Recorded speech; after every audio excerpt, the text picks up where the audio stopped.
দেশের টেলিযোগাযোগ খাতে নতুন দিগন্তের উন্মোচন ঘটিয়ে চালু হয়েছে বিটিসিএল এর mobile virtual network operator MVNO সিম।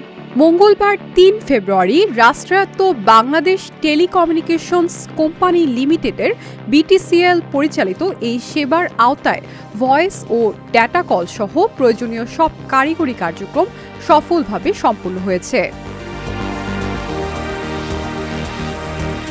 ডাক, টেলিযোগাযোগ এবং তথ্য প্রযুক্তি বিষয়ক প্রধান উপদেষ্টার বিশেষ সহকারী ফয়েজ আহমদ তৈয়ব সামাজিক যোগাযোগ মাধ্যম ফেসবুকে এক পোস্টের মাধ্যমে এই তথ্য নিশ্চিত করেছেন।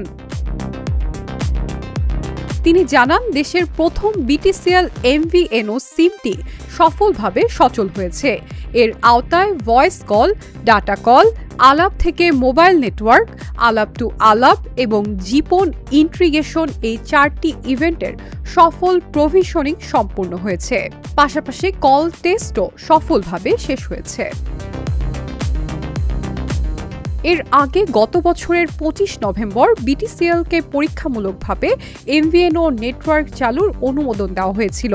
আধুনিক এই প্রযুক্তি চালুর মাধ্যমে গ্রাহক সেবায় রাষ্ট্রায়ত্ত এই প্রতিষ্ঠানটি আরও এক ধাপ এগিয়ে গেল বলে মনে করছেন সংশ্লিষ্টরা। আগামী 8 ফেব্রুয়ারি বিটিসিএল MVNO সেবার লাইভ পাইলট কার্যক্রম শুরু হবে।